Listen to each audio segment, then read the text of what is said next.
A blessed day, at mega love shoutout po sa lahat. Ako po si Tech Shider. Welcome po sa aking YouTube channel. Narito po ako muli para i-share ang magandang balita mula sa ating mahal na inang Reynang Helen Abdurrahman. Ito po ay ang pagkatalaga sa Lusag Empire, na pinakamataas na ahensya sa buong mundo, ng United Nations, ng World Court, at ng World Bank. Ang video po ay pagmamay-ari ng ating mahal na inang Reynang Helen Abdurrahman. All credit po sa ating Her Royal Majesty Queen, at sa ating beloved Princess Putria Maryam Al-Jam. Ang original video ay inyo pong mapapanood sa kanilang official YouTube channel at Facebook page. Para po sa kabuoang detalye, atin pong panoorin ang video, hanggang sa ito po ay matapos. Magandang umaga po sa inyong lahat. Ako'y nagpapasalamat na meron akong magandang balita sa inyo at iyon ay ang pagiging ating isang lugar na itinakda ang ating buong mundo na pinakamataas na ahensya ng United Nations, ng World Court at ng World Bank.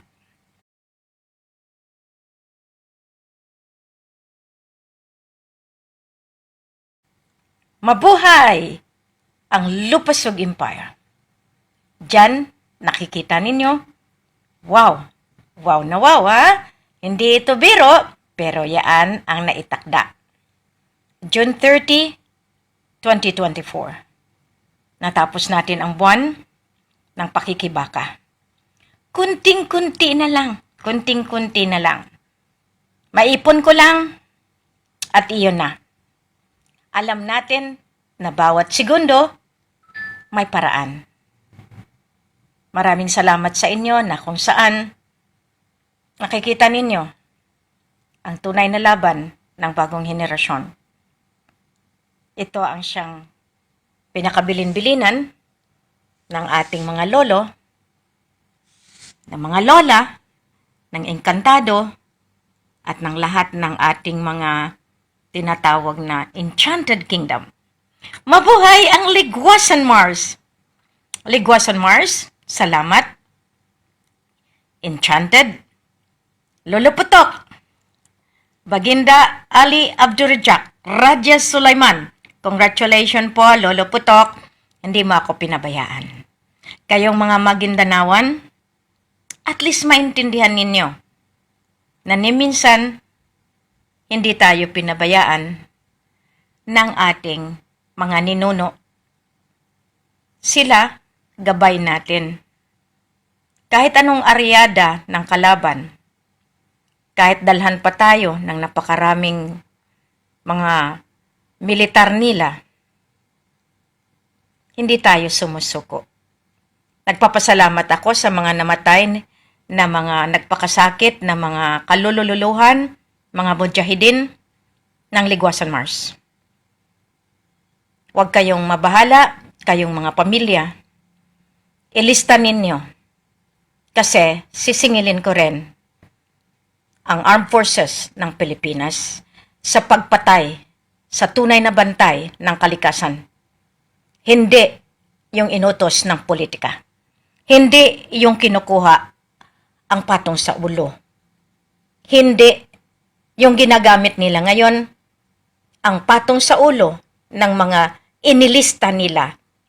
Mali po yan, OPAPRO, Secretary Galvez, mali po yan. DILG, mali po yan. Maling-mali dahil hindi kayo sumunod sa utos ni Queen. Kayo ba ang masunod? O ako? Now, subukan nyo pa dahil tapos na ang palugit ko.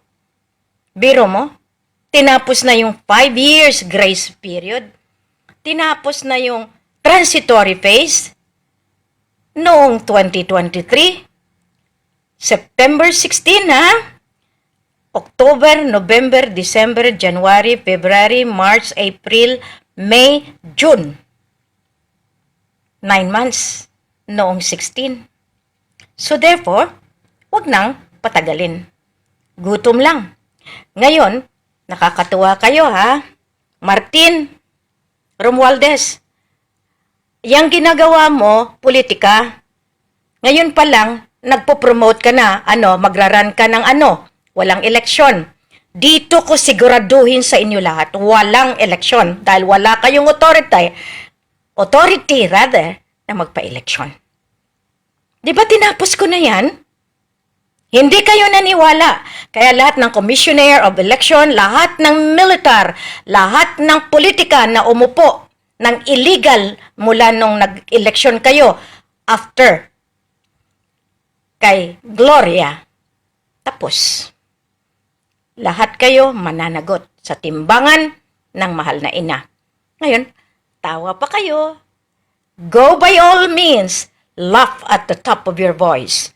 Kasi, itong mukha na ito na pinatay ninyo sa testamento at nagpalabas kayo ng sangkatutak na Helen Panulino Abdurrajak, kukunin ko rin kayo. Lahat na nag-package, lahat na gumawa ng presentasyon na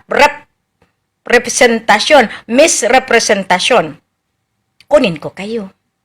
Dahil, divine justice, divino gobyerno. Ayaw nyo militar, sumunod sa akin. Ayaw ninyo, sumunod sa commanding-in-chief. Akala nyo biro yung ginagawa ko? Hindi. Dokumentado, selyado, at iyan ang paglagay ko sa inyo sa pinakailalim na kulungan ng impyerno. Ang batas ng divino gobyerno ang mananaig. Ang batas ng soberenya ang mananaig. Maraming salamat. Ayaw nyo pa rin makinig. Nasa inyo. Malapit na. Kung saan, isa-isahin na ang nakatadhanang kalaban. Nakatadhana kayo para salungatin ka ako. Pero pumayag kasi kayo para luklukan kayo ni si Roy. Kaya maliit o malaki, maghanda ang bawat isa. May parusa. Yan ang tinatawag ko sa inyo. Ang mata na trianggulo na kinuha ng kabal, sinira ng Illuminati, sinira ng ISIS, magsisisi kayo. Di ba nabaliktad ko na lahat? Kabal, Illuminati, 999, I-666, lahat kayo, no? Or papo, o papro, lahat yan, binaliktad ko. Binabaliktad ko ang pinakatinae ng konspirasiya. Maraming salamat. Kasi ngayon, nakikita ninyo, dahil tridom na, bukas, ilang araw na lang, ang nakatakda. Basahin ninyo ang istorya ng Pilipinas. Bawat Hulyo 3, Hulyo 4, sa ibang bayan, dahil delay, nauuna sila, yan titingnan ninyo, may nangyayari. Yan ang tinatawag natin, kalagitnaan ng panahon. July, Hulyo. Kaya sa address, marami na naman kayong angal. Yung mga umaangal, disgrasya. Ang nag-aantay ng tama, grasya. Ngayon sabihin nyo, matagal na. Kayong umaangal dyan, nililista ko lang kayo. Dahil matitikman ninyo lahat. Maraming salamat. God bless. Maraming salamat po sa inyong pagsubaybay. Mega love shoutout po sa lahat ng mga nagkokomento ng positibo. Please like the video to support. At inyo pong ishare sa inyong social media communities. At kindly subscribe kung kayo po ay bago sa aking YouTube channel. God bless.